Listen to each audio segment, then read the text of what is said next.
Begin with our social science. Today we are going to learn about lesson number 3, nationalism in India. Nationalism means a feeling of pride and belongingness towards one's nation. It is also willingness to sacrifice everything one has for the nation if the need arises.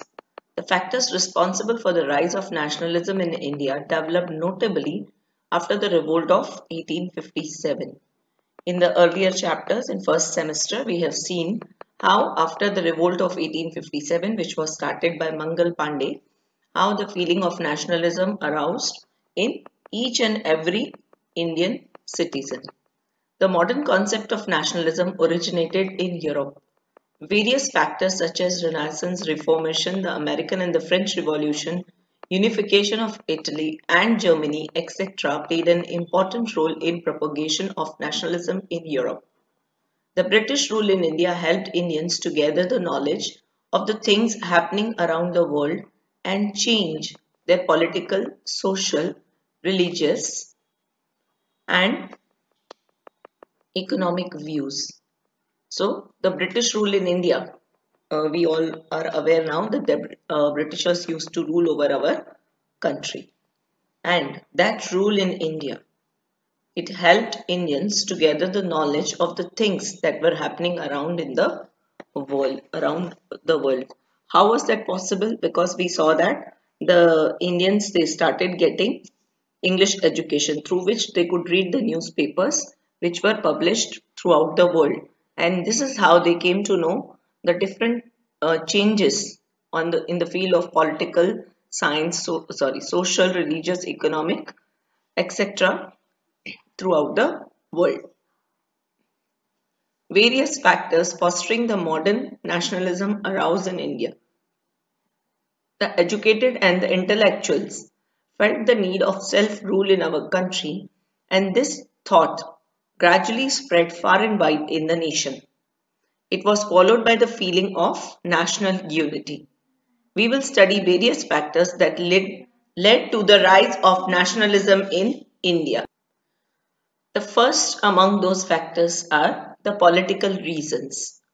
Before the British rule, our country lacked political unity. India was divided into big and small princely states. The Britishers defeated many kings and established direct or indirect rule all over India. So, before the British rule, our country was divided into various different provinces which were ruled by different kings. And because there was divided rule, all different princes were there and always they used to fight with each other under the pretext of securing each other's nations or territories. So that is why the feeling of unity or brotherhood never developed at all. The British defeated many kings and established direct or indirect rule all over India. Under the dominance of the Britishers, a uniform administrative system was implemented. So after the Britishers came, the Indians saw that how all the princely states could be united and could be ruled in a uniformed pattern. However, the overall experience of the British rule was not conducive. Besides, there were many other reasons that led to protest against the British rule. Gradually, this protest became more prominent and widespread. So, slowly and gradually, we have seen how the people were agitated and they started protesting against the Britishers, against the British rule. And gradually, this protest became more prominent and widespread. It spread it throughout the country. Second important reason was economic reason. India was financially ruined due to the economic policies of the Britishers. The Britishers took the raw materials from India to England and then the finished or manufactured goods were sold in the Indian market. So you understood the raw material. It was taken from India. The material which is required to make finish any goods. The manufacturing was done in the US market, UK market, England market. But the goods, the raw material, it was taken from our country. And then the finished product, जब वो product बन जाता था उसके बाद उसको आके India में ही सेल करते थे. यू अंडरस्टैंड, हमारा ही मटेरियल उसको थोड़ा बहुत मैन्युफैक्चर अच्छी तरह करके and they used to come and sell that good those goods in the Indian market. The duty on the manufactured goods imported in India from England was negligible, whereas heavy taxes were levied on the commodities manufactured in India. So the goods which were sent to England, उसके ऊपर import duty बिल्कुल नहीं थी, was negligible मतलब ना के बराबर, whereas the heavy taxes were levied on the commodities which were manufactured in India. जो फॉरेन से गुड्स आते थे वो सस्ते पड़ते थे लोगों को, और जो इंडिया में ही बनते थे गुड्स वो खरीदना लोगों के लिए महंगा हो जाता था. उससे क्या होगा? नेचुरली इफ यू और me are there we would prefer to buy goods which are cheaper if they have got the same quality, if they have got the same use. Why would we compromise with the amount? So as a result, the Indian goods became more expensive than the imported goods. In this cutthroat competition, the handicraft and the cottage industries of India could not sustain themselves. Many artisans became unemployed. So these goods which were manufactured by the Indian artisans, Indian people, those goods were not bought or purchased by the Indian people themselves. India के लोग ही India के goods को bye नहीं करते थे. What will happen in such a scenario? जो goods already पड़े हैं तो उसको फिर से तो हम लोग बनाएंगे नहीं. So in this way the artisans, they lost their jobs, they became unemployed. Soon the Indians realized that it was the British policy to prosper England at the cost of Indian economy.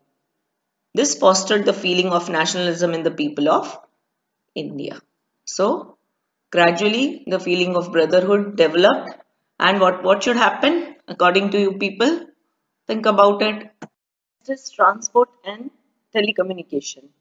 The railway, telegraph, post, land and waterways, etc. were developed in India by the British for the military, economic and political reasons.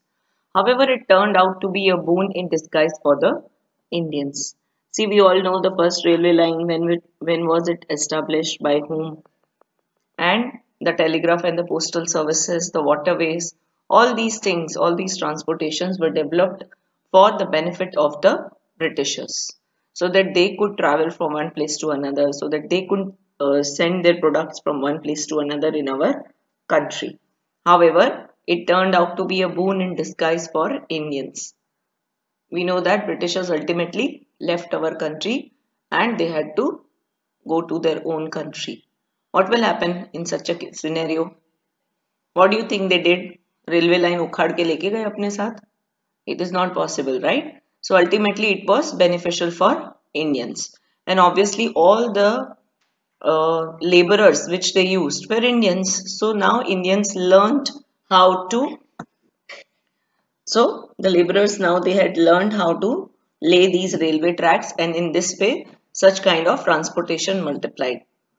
People came closer to one another due to the development of these facilities. Now these facilities like railway, telegraph, post, etc. was not only used by the Britishers, it was also used by the Indians. Though it was expensive for the Indians, but it was easy for them to travel from one place to another. At least the rich could travel.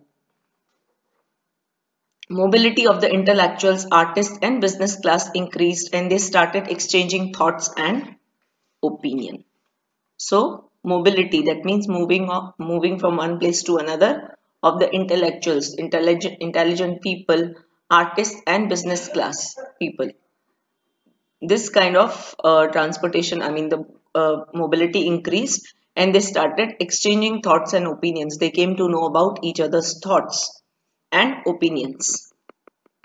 Discrimination of caste, community and region became lesser due to the increased communication and mass transportation. So all the superstitions which were prevalent in the society in the olden times, they all stopped because now people were mingling with each other. They came to know with the help of these intelligent people that all such superstitious and blind beliefs should not exist in our society. They are going to harm our society. And region became lesser due to increased communication. So more and more of communication took place and mass transportation. That means people in numbers, in large numbers, used to, travel from one place to another. The national leaders could communicate their thoughts and plans to large number of people. Leadership was built at national level instead of a regional level. This gave a notable contribution in the achievement of Swarajya. Stay home, stay safe. Thank you, children.